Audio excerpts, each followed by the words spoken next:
आज की इस वीडियो में हम सीखेंगे कि कैसे हमें समझदारी से काम लेना चाहिए। समझदारी से हम हर एक बुरी परिस्थिति को सही तरीके से सुलझा सकते हैं। तो चलते हैं हमारी इस कहानी की ओर। तो कहानी में एंड तक बने रहिएगा। कई साल पहले की बात है। एक छोटे से राज्य में एक बौद्ध भिक्षु निवास कर रहे थे, जिन्हें सभी जगहों पर उनके ज्ञान के बड़े बड़े चर्चा रहते थे। वह बहुत ज्ञानी थे। उनके पास लोग बहुत दूर दूर से आते थे ताकि वे उनसे अपनी समस्याओं का समाधान प्राप्त कर सकें। उनके पास कोई भी कैसी भी समस्या लेकर क्यों न आए, वह समस्या का समाधान अवश्य करते थे। जब भी वह किसी की समस्या सुनते थे तो उस समस्या को बड़े ही ध्यान से सुनते थे, समझते थे और फिर उसका समाधान बताते थे, उसमें लीन हो जाते थे। उसके बाद कुछ देर के लिए वो आंखें बंद करते और समस्या के बारे में अच्छे से सोच विचार करते और उसके बाद उसका समाधान देते। ऐसे में कोई भी व्यक्ति उनके बारे में केवल एक ही बात सोचता रहता था, शायद इन साधु के पास कोई ऐसी चमत्कारी शक्ति है जिससे यह समाधान पूछते हैं और उसके बाद हमें वह समाधान बताते हैं। एक बार एक युवक ने उन महाराज से यह पूछ भी लिया कि क्या आपके पास कोई ऐसी चमत्कारी शक्तियाँ हैं जिसके कारण आप हमारी समस्याओं का समाधान करते हैं? आपके पास ऐसी कोई दिव्य दृष्टि है जिससे आप हमारी समस्याओं का समाधान खोज पाते हैं? उस युवक की यह बात सुनकर वह साधु जोर जोर से हंसने लगे, लेकिन उन्होंने उस युवक की बात का कोई जवाब नहीं दिया। उसके कुछ ही दिनों बाद उस राज्य में एक बड़ी अजीब सी घटना घटी। उस राज्य में एक बड़ी बूढ़िया औरत रहा करती थी, जो अपने पूरे घर में अकेली ही रहती थी।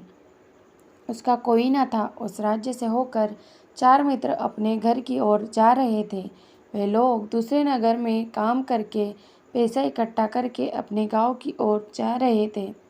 ये बात बहुत पुराने ज़माने की है, जब यातायात के साधन नहीं हुआ करते थे, इसलिए वे लोग पैदल ही यात्रा किया करते थे। इसी कारण वे चारों मित्र अपने अपने धन को इकट्ठा करके अपने गांव की ओर प्रस्थान कर रहे थे।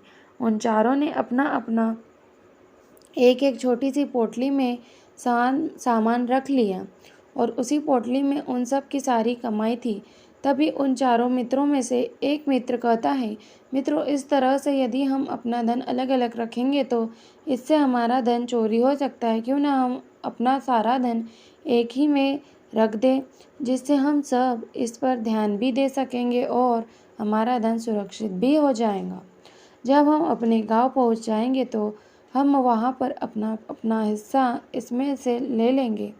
उन तीनों मित्रों ने उस युवक की बात मान ली और वे सभी मिलकर अपना एक एक पोटली में सामान रख देते हैं और वे सभी मिलकर अपने गांव की ओर आगे बढ़ते हैं। चलते चलते काफ़ी समय बीत चुका था और सब रात्रि होने लगी थी। तभी आगे चलकर रास्ते में उन्हें एक घर दिखाई दिया, जहाँ पर एक बूढ़ी औरत रहा करती थी। रात्रि बहुत हो चुकी थी और उन चारों मित्रों को रात रुकने के लिए कोई जगह की आवश्यकता भी थी।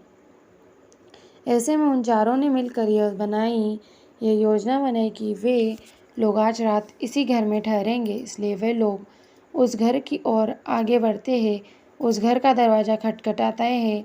तभी सामने से एक बूढ़ी औरत दरवाज़ा खोलती है और उन चारों मित्रों में से एक मित्र का हाथ जोड़कर उस बूढ़ी औरत से कहता है, माता जी, हम अपने गांव की ओर जा रहे थे, लेकिन जहां रास्ते में ही रात हो गई। अब हम इस रात में इतना सफ़र कैसे तय कर पाएंगे? इसलिए हमारी आपसे विनती है कि हम आपके यहाँ पर एक रात रुकना चाहते हैं। सुबह होते ही हम यहाँ से चले जाएंगे। उस बूढ़ी औरत ने काफ़ी देर सोच विचार किया और उसके बाद वह बूढ़ी औरत कहती है, ठीक है, तुम सभी आज रात के लिए यहाँ पर रुक सकते हो, मुझे कोई दिक्कत नहीं है। खाना बनाने जा रही कहो तो तुम लोगों के लिए मैं भी खाना बना सकती हूँ। उन चारों ने सहमति जताते हुए कहा, हाँ बिल्कुल दादी माँ, बिल्कुल। उसके बाद उन चारों मित्रों ने धन की पोटली ली, उस बूढ़ी औरत को थमा दी और कहा, माता जी, इस पोटली में हमारे साल भर की कमाई हम चारों ने अब तक का न सारा कमाया हुआ धन इस पोटली में रखा है और अब हम इसे आपको सौंपते हैं क्योंकि यह हम चारों से ज़्यादा आपके पास सुरक्षित होगा। हम बस इतना चाहते हैं कि यदि हम चारों में से कोई एक व्यक्ति इसे लेने आए तो आप इस पोटली को उसे मत देना जब तक कि हम चारों एक साथ इस पोटली को ना लें। तभी वह बूढ़ी औरत कहती है, ठीक है बेटा, यदि तुम चारों एक साथ आओगे तब भी इस पोटली को मैं आपको ही सौंपूंगी और वैसे भी आप लोग तो सुबह यहाँ से चले जाओगे। मैं आपको सुबह ही यह पोटली थमा दूंगी। वह धन की पोटली उस बूढ़ी औरत को थमाकर चारों मित्र निश्चित हो जाते हैं कि अब उनका धन सुरक्षित है और वे लोग खाना खाकर सो जाते हैं। अगली सुबह जब वह चार उठते हैं तो सभी लोग अपनी आगे की यात्रा के लिए तैयारियां शुरू कर देते हैं। उन चारों नौजवानों में से एक नौजवान थोड़ा सा बदमाश था। वह अपने तीनों मित्रों से कहता है, भाइयों, इस बूढ़ी औरत ने हमारी रात भर खातिरदारी की है, हमें अच्छा भोजन खिलाया है, सोने के लिए अच्छी जगह दी, रात भर यहाँ सर छुपाने के लिए एक अच्छा मकान दिया और हमने अब तक उसके लिए कुछ नहीं किया। वह बूढ़ी औरत अकेले ही खेतों में काम कर रही है। क्या हम सभी यहाँ से जाने से पहले इस बूढ़ी औरत की मदद नहीं कर सकते? उस बदमाश नौजवान ने मन ही मन यह योजना बना ली थी कि वह किसी तरह से भी उस बुढ़िया से पोटली हासिल करके ही रहेगा।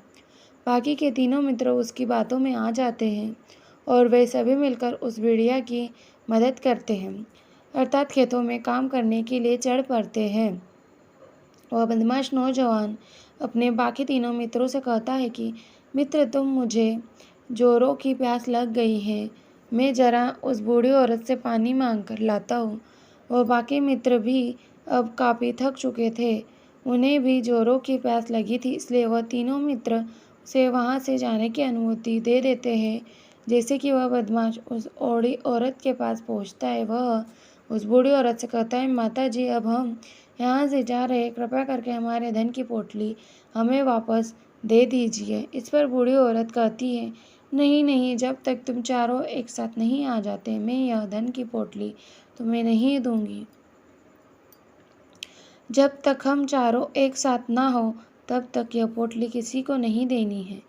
तभी वह बदमाश उन तीनों की तरफ इशारा करते हुए कहता है, लाओ। उन तीनों ने सोचा कि हमारा मित्र हमारे लिए पानी लाना चाहता है, इसलिए वह हमसे आज्ञा मांग रहा है। तभी उन तीनों मित्रों ने इशारे से उस युवक से कहा, हाँ हाँ ठीक है, ले आओ। ये देख उस बुढ़िया को ये लगने लगा कि अब ये चारों यहाँ से जा रहे हैं और ये अपनी पोटली मांग रहे हैं, इसलिए उस बुढ़िया ने वह पोटली खोलकर उस बदमाश को हाथों में रख दी और वह बदमाश उस पोटली को लेकर वहाँ से चला। अब वह बाकी बचे हुए तीन मित्र माता के पास आते हैं और उनसे उनकी धन की पोटली मांगते हैं। माता जी बोलती है कि मैंने तो उस पोटली को आपको ही दे दिया है।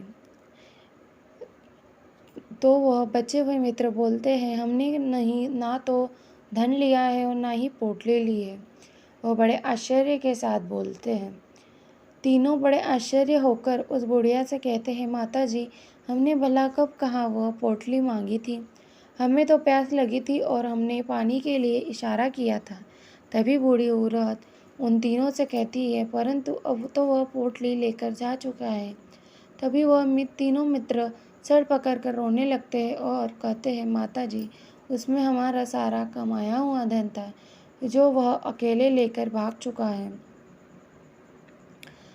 आपने ऐसा क्यों किया? इसमें आपकी ही गलती है। हमने आपको उस पोटली को हिफाजत के लिए रखा था और आपने उसे एक ऐसे आदमी के हाथों में दे दिया जिसने हमारा सारा धन हमसे लूट लिया।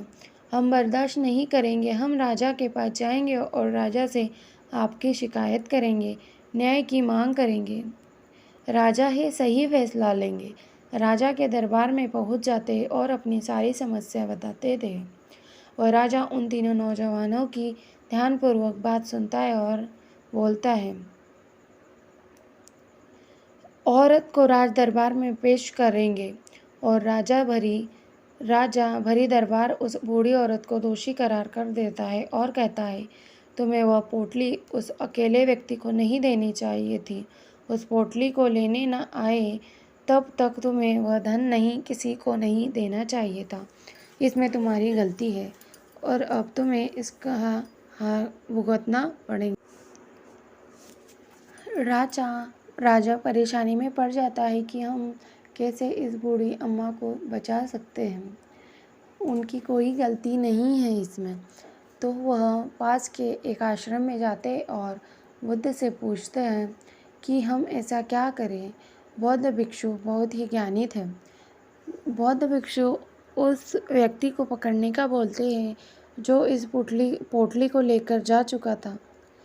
थोड़े टाइम पश्चात वह उस व्यक्ति को पकड़ लेते हैं और उसमें से सारा धन अलग अलग करके चारों मित्रों में बांट देते हैं और इस प्रकार वह दादी अम्मा भी अपने प्रयासों से बच जाती है और उस पर कोई इल्ज़ाम भी नहीं लगता है।